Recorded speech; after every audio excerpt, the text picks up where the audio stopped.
அனைவருக்கும் வணக்கம். நம்ம டெய்லியும் தினமணியில் இருக்கக்கூடிய முக்கியமான செய்திகளை பார்க்குறோம். ஸோ இன்னைக்கு தலைப்புச் செய்தியில் பார்த்தோம்னா தென் மாநில எம்பிக்களின் கூட்டுக்குழு அப்படின்னு சொல்லி கொடுத்துருக்காங்க. அதாவது மார்ச் 5ஆம் தேதி பார்த்தோம்னா தமிழக முதலமைச்சர் வந்து ஒரு அனைத்து கட்சி கூட்டம் நடத்தணும். எதற்காக அப்படின்னு பார்த்தோம்னா இந்த தொகுதி மறுசீரமைப்பு அது வந்து தென் மாநிலங்களுக்கு பாதிப்புகளை ஏற்படுத்தும். அதனால அனைத்து கட்சி கூட்டம் கூட்டி அடுத்து என்ன நம்ம பண்ண போறோம் அப்படிங்கிறத டிஸ்கஸ் பண்ணலாம் அப்படின்னு சொல்லி கூப்பிட்டுருப்பார். ஸோ அதுல ஒரு 2-3 விஷயங்களை பத்தி பேசியிருக்காங்க. தமிழகத்துக்குன்னு இருக்கக்கூடிய லோக்சபா பிரதிநிதித்துவம் பார்த்தோம்னா 543ல 39 சீட்டா இருக்கு. இதை சதவீத அடிப்படையில் பார்த்தோம்னா 7.18% இருக்கு நம்மளோட லோக்சபா ரெப்ரசன்டேஷன் அப்படிங்கிறது. எக்காரணத்து கொண்டும் இந்த தொகுதி மறுசீரமைப்புனால இந்த 7.18% கீழே போகவே கூடாது அப்படிங்கிறத ஒரு தீர்மானமா போட்டிருக்காங்க.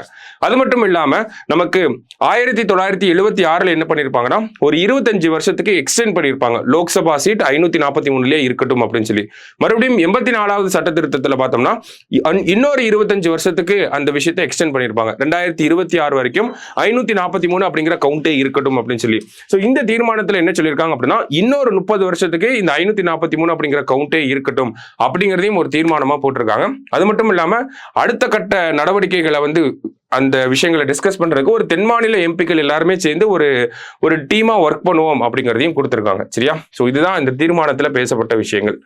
அடுத்ததா பாத்தீங்க அப்படின்னா தேஜஸ் போர் விமானத்தில் அதிநவீன உயிர்காக்கும் அமைப்பு முறை அப்படின்னு சொல்லி கொடுத்துருக்காங்க.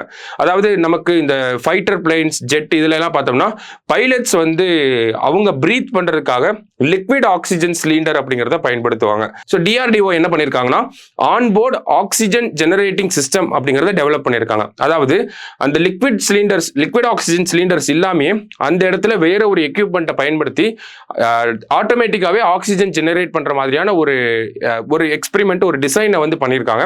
ஸோ அந்த டிசைனை வந்து டெஸ்ட் பண்ணி பார்த்துருக்காங்க. ஓகேவா? ஸோ அதுதான் இந்த செய்தியில வந்து கொடுத்துருக்காங்க. யார் இந்த டெக்னாலஜி டெவலப் பண்ணாங்கன்னு தான் கேட்பாங்க. கேட்டா டிஆர்டிஓ அப்படிங்கிறதா ஆன்சரா இருக்கும். சரியா? ஸோ அடுத்ததா பார்த்தோம்னா ஸோ இன்னைக்கு செய்தித்தாளில் வந்து என்ன திருக்குறள் கொடுத்துருக்காங்க அப்படின்னா நாள்தோறும் நாடுக மன்னன் வினை செய்வான் கோடாமை கோடாது உலகு அப்படின்னு சொல்லி கொடுத்துருக்காங்க. தொழில் செய்கின்றவன் கோணாதிருக்கும் வரையில் உலகம் கெடாது. ஆகையால் மன்னன் நாள்தோறும் அவனுடைய நிலைமையை ஆராய வேண்டும் அப்படின்னு சொல்லி கொடுத்துருக்காங்க. ஸோ ஒவ்வொரு நாளும் நம்ம என்ன பண்றோம் அப்படிங்கிறத அனலைஸ் பண்ணிக்கிட்டே இருக்கணும் அப்படிங்கிறத வள்ளுவர் சொல்றார். திருக்குறளின் 520 அதிகாரம் தெரிந்து வினையாடல்.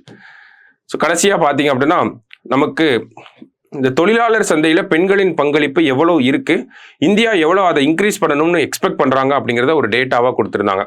இப்போ மத்திய தொழிலாளர் அமைச்சகம் படி பார்க்குறப்ப ஃபீமேல் லேபர் ஃபோர்ஸ் பார்ட்டிசிபேஷன் அப்படிங்கிறது நமக்கு 2017-18ஆம் ஆண்டு பார்த்தோம்னா 23% இருந்துச்சு.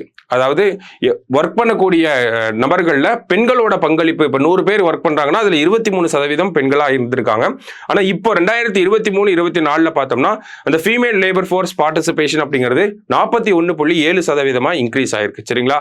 இன்னும் இந்தியா 2047ஆம் ஆண்டுக்குள்ள வளர்ச்சியடைந்த இந்தியாவா மாறணும் அப்படின்னா இந்த பார்ட்டிசிபேஷன் ரேட் கிட்டத்தட்ட ஒரு 70% நம்ம அச்சீவ் பண்ணணும். அது இந்தியாவோட வளர்ச்சிக்கும் நல்லா இருக்கும், விமன் எம்பவர்மெண்ட்டுக்கும் ஒரு முக்கியமான ஒரு கோலா இருக்கும் அப்படிங்கிறத மத்திய தொழிலாளர் அமைச்சகம் ஒரு விழாவில் சொல்லியிருக்காங்க. சரியா? ஸோ இன்றைய செய்தித்தாளில் இருந்த முக்கியமான செய்திகளை பார்த்திருக்கோம். நன்றி.